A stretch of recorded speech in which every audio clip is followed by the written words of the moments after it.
Hello, everyone, and welcome back to the Triple Play Fantasy Baseball Prospect Show, The Call Up, with your co-host, as always, Marty Tallman, and the prospector, Cristian Crespo. Today, we're continuing breaking down the AL Central, and next up in line is the Cleveland Guardians. We're going to go over their top 10 prospects and break them down for you.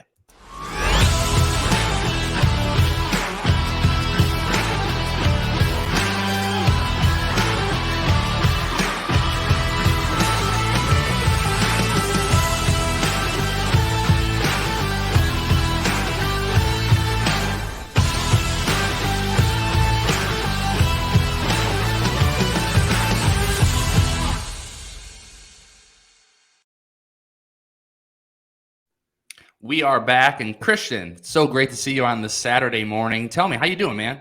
I'm freezing. It's like 55 degrees in Miami. I'm not used to this. I got a hoodie on inside my house. This is. I don't want to hear it. It is currently 4 degrees in Detroit. 4. You can count on one hand how many degrees are out there. They're just 4 little degrees are just running around out there. It's literally freezing here. When you are outside for more than 15 minutes, you can get possibly wind chill. I went for a walk this morning and the wind almost blew me over. It was like 25-mile-per-hour winds. I'm not used to it. Well, that's what happens when you talk about baseball in January. So let's get into a warmer mindset. Let's pretend that spring training's just around the corner. And today we are going to break down the Cleveland Guardians, the organization, and their top 10 prospects. Cristian, how do you overall feel about their state of the farm system? Indians are just another one of those. Well, the Guardians are just another one of those teams that is just like they're just especially when it comes to developing pitching, it's ridiculous. Like the way they're just able to pump, and they just have so many guys just come up out of nowhere. uh, we're going to talk about a few of them, but the way that they're able to just develop them at the rate that they're developing them, it's fun to watch. And they've got a young staple of hitters too that are also developing very quickly. And the Guardians right now, this division is going to be really good for a long time. Like right now, it might seem a little top heavy, but the way these organizations are developing their farm systems, it's going to be a battle. Yeah, and as being a Tigers fan for so long and seeing now what the Guardians are doing, the biggest thing is when they develop so many great pitchers, but they let a lot of them leave, for free Because agency. They can. And they just keep refilling them. Yeah. So, it's a very good development team on the pitching side of the ball. Now, offensively, that's where they're going to have to really, start to make up some ground here to really be a contributor here in the AL Central. But let's start with your number one prospect for 2022, Brayan Rocchio, 21-year-old out of Venezuela, shortstop.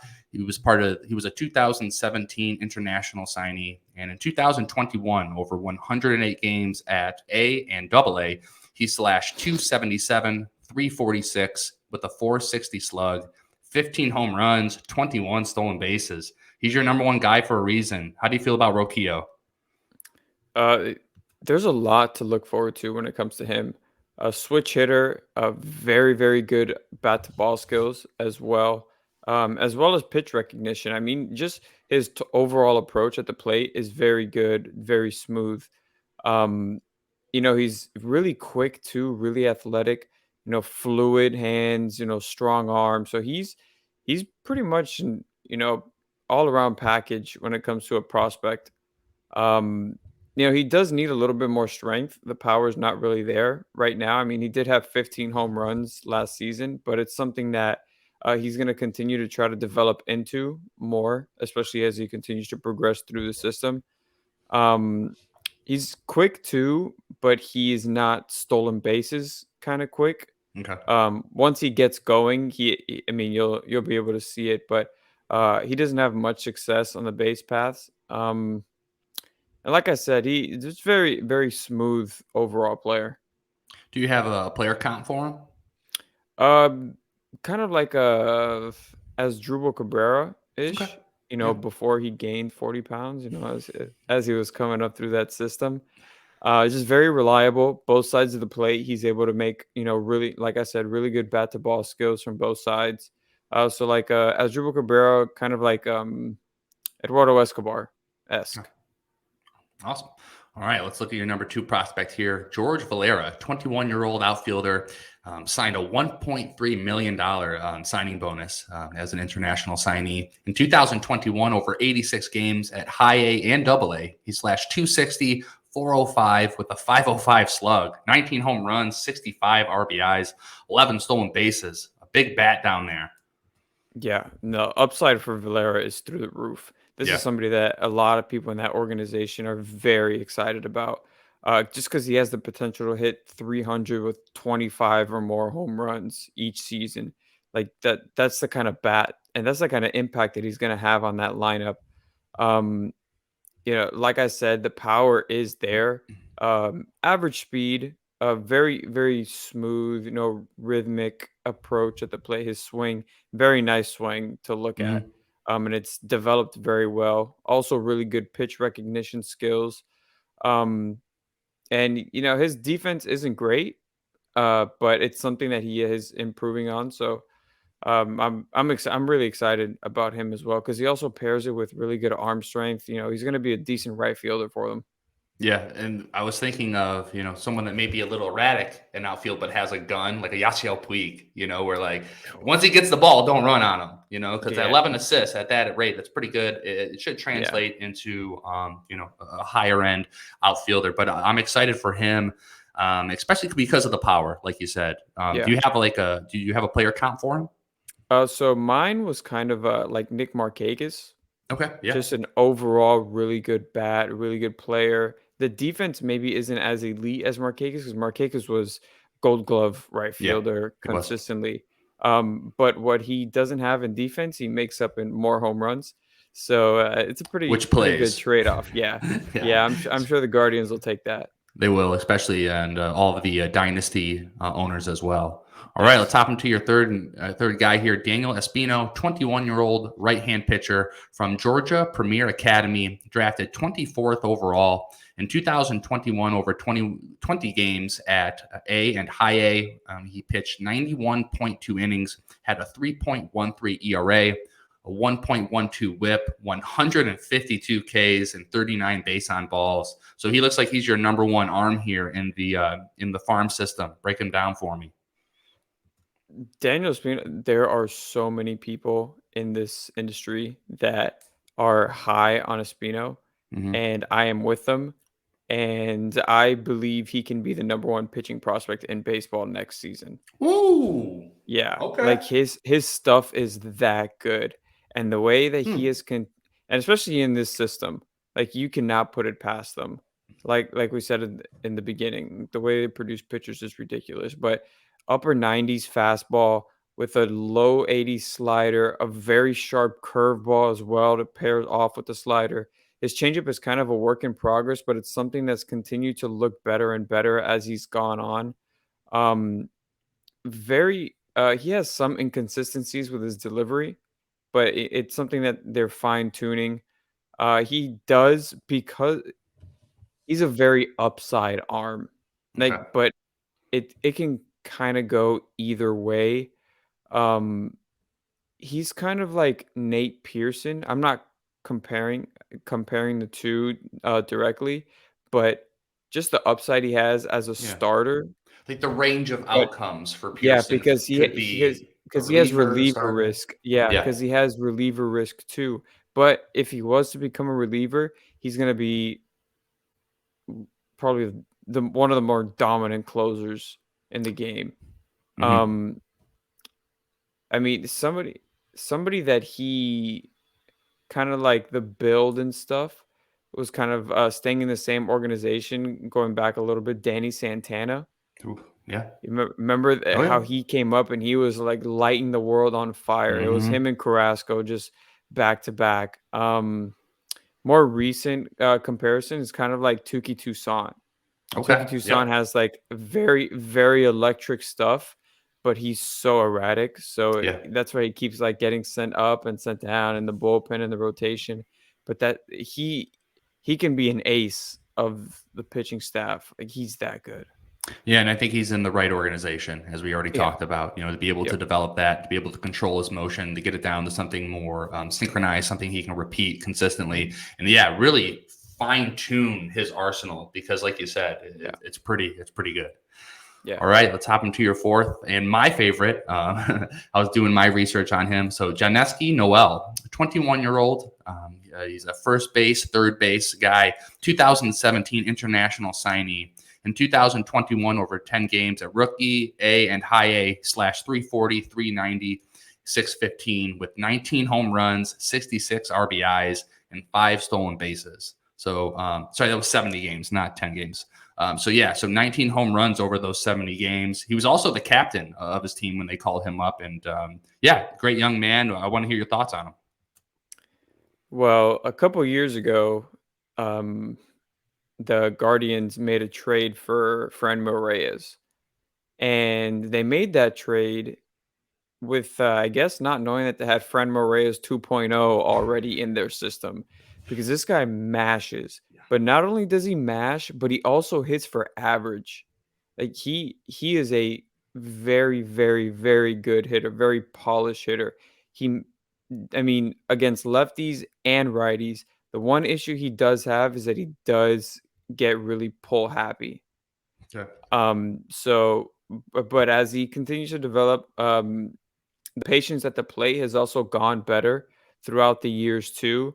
But I mean, his ability to make contact and with the just the force that he puts on all of his swings, it's going to be so fun to watch him and Franmil Reyes in the lineup together. Might have to wait a couple years, but when they do get up there, if they both continue at the same pace that they're doing, or at that they're at, it's going to be fun to watch. One thing is that he won't be in the outfield. He's gonna transition probably to first base. Yep. That was going to be my question is where do He you see continues, him long term? yeah, because he continues to fill out. I mean, he's 20 years old and he's a big boy. Mm-hmm. He's gonna slow down quite a bit. I mean, he's destined for first base DH role.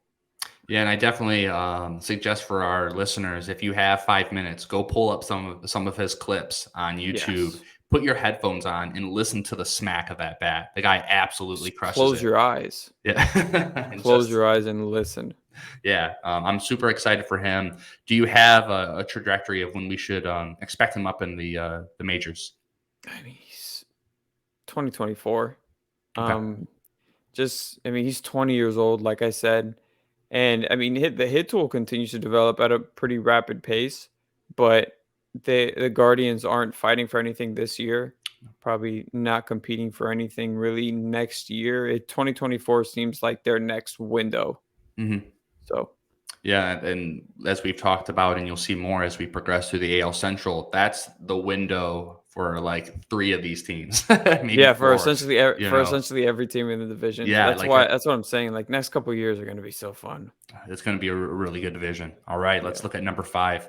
Tyler Freeman, 22-year-old shortstop from Rancho Cucamonga, California. In 2017, he was drafted 71st overall. And in 2021, over 21 games at AA, 2 home runs, 19 RBIs, 4 stolen bases, batted 323 with a 372 OBP. Break down Tyler Freeman. And I picked that photo. I mean, look how sick that looks. You know what I mean? Like that just gets me hyped for Yeah. baseball looking at a picture like that. Yeah, and it's a good picture to describe him because he is a smooth defender.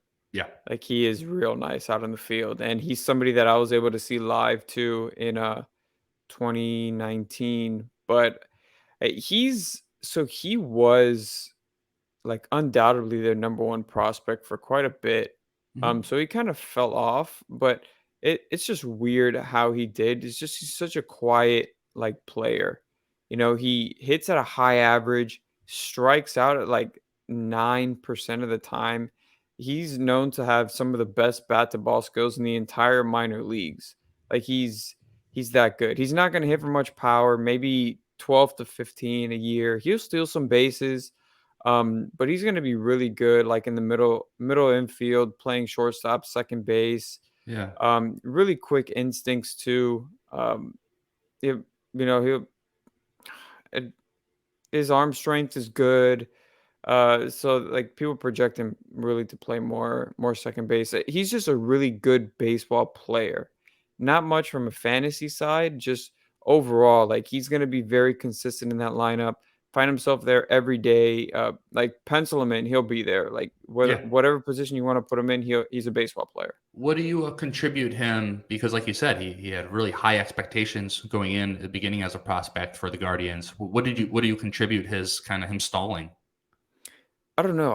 I feel it's a combination of different things because when I saw him, he was in low A and he Hmm. got a quick call up just because of his production.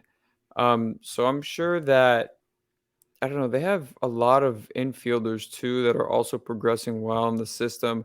But like I said, since there's not one thing that really stands out about him Yeah, and everybody else, like, I mean, we talked about Rocchio and Valera, these other bats in their system that are developing really quick and they have, yeah, the power aspect as well.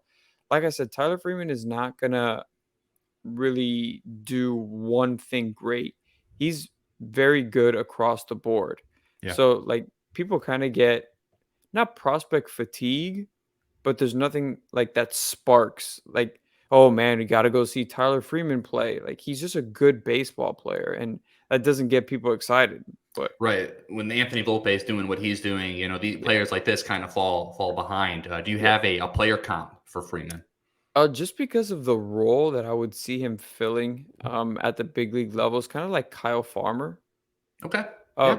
Really good approach. Smooth. He's not gonna really like I said, he's not gonna really demand much attention, but he's gonna go out there. You put him in the lineup, and he's gonna produce for you no matter what. So that's kind of what I was thinking there. Yeah, and they need as many of those kind of bats as possible, or at least somebody, Yes. at the back of the order that, maybe won't blow you out of the water, but defensively he's going to keep you in the game, Yeah. and I think defense as we move towards just kind of the progression of baseball, people think less about defense. Mhm. It matters. It really Yep. does. It's not all about just getting on base and scoring runs. So Yeah. a glove like that should play well in the major leagues. Yep. Let's round out your top 10 here, Christian, with 6 through 10, starting with Peyton Battenfield. Number 7, Logan Allen. Number 8, Gabriel Arias. 9, Isaiah Green. And 10, Richie Palacios. So pick one or two of these players that stand out to you for either good reasons or bad reasons. Well, the Guardians actually have two left-handed pitcher Logan Allens in their system. I Um, noticed that so someone so drafted the wrong one before, and then they had to yeah, contact Fantrax, and it was a whole thing. So yeah. yeah. So the one in that picture is not the Ah, damn it! Picked the is wrong not one. that one. Yeah. But the one I want to talk about actually is Peyton Battenfield. And that's Okay. somebody that they just acquired from the Rays this past deadline for Jordan Luplow and I believe one more player. Um, but people were absolutely shocked when the Rays traded Battenfield over just because of what he's able to do on the mound. I mean, he's an imposing figure on the mound too. He stands at like 6'4", 6'5", like 230 pounds. I mean his fastball plays really well anywhere in the zone. He tunnels it very well with his changeup and his curveball. Um, I mean, like I said, when Tampa traded him, people were shocked. People thought they lost it. People think that they lost this trade because of it. Um, but yeah, he's gonna be really good. Like another really good pitcher in that system. And then another person that I wanted to talk about was Isaiah Green.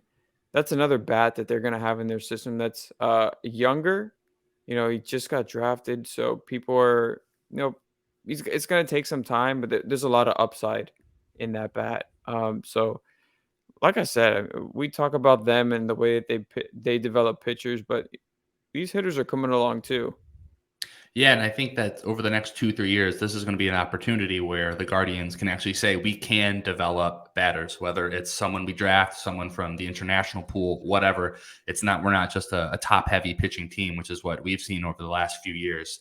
Yeah. So just overall, just from a major league standpoint, we're seeing 2024 as the beginning of the window for this next crop of Guardians. Is that what we're seeing? Yeah. Yeah. And I think one thing that kind of goes with kind of pushing the window back a little bit was a player I didn't mention that wasn't in my top 10, but Nolan Jones. Mm-hmm. He was somebody that was very highly touted in that system, just because of the power potential, the contact ability and everything. But he kind of fell off. His approach at the plate, I mean, he became really aggressive, and he just started swinging and missing a lot. Yeah. Just a poor approach at the plate. But then he slowly started to, the aggression slowly started to tune down a little bit. He started drawing a little more walks, but he'll be up this year, hopefully. So yeah, 2024 is kind of like where all these younger guys are all kind of trajecting towards. Yep, and as we talked about before, the AL, that looks like that's the story of the AL Central. 2023, 2024, they're no longer going to be the worst division in baseball. Potentially, they could be the best, and that's super exciting. And next up on our prospect series, we're going to be, we have a guest, Roger Castillo from Motor City Bengals. We're going to be going over the Detroit Tigers, my home team. Cristian knows the organization personally inside and out. We're super excited. Listeners, thank you so much for tuning in. Like, subscribe at the Triple Play Fantasy YouTube channel. Real quick, I just can't thank them enough. I mean, the show's doing really well. We have so much great feedback. Cristian, you've done an amazing job with this show. So just want to take a brief moment, since this one's a little bit lighter, to thank the fans, thank everyone who's tuning in. Please let me know let us both know on Twitter if you have any questions about what's coming up or any suggestions, because we're all for that. But yeah, thank you very much. Yeah. Cristian, remind our listeners where they can find you, what you're working on, everything you do. Yeah. Still same Twitter. Yeah. At @CCrest_26. Just, I mean, I've had people send me messages just like, hey, I heard what you said about this guy. Like, that's great. I have him on my team, or, I just picked him up based off what you said, or, oh, I've been stashing this guy. I've been indifferent on what to do. And it's really cool getting that feedback and then reading the comments on everything. It's incredible. And, I do this just because I love the game and I love this part of the game. And it's just fun to talk baseball and, take 15, 20, 30 minutes out of my day to do this. Yeah. I mean, I could do this all day. I really don't care. And honestly, there is a huge need for it. Before I even hopped into this stream, I actually looked Cleveland Guardians prospects. Go look that up on YouTube. You're not going to find anything. Literally, like there's no one that's actually sitting breaking down the prospects. I mean, you can listen to a podcast of it, and there's a lot of different things but as far as video. So thank you again to all the listeners. Please, let us know if you ever need anything, any questions. Hit up Cristian with any dynasty questions. The dude is a guru. He's doing it all. So we're going to get going here. Enjoy the rest of your day. Keep tuning in. And have a great rest of your day. Thank you, everyone.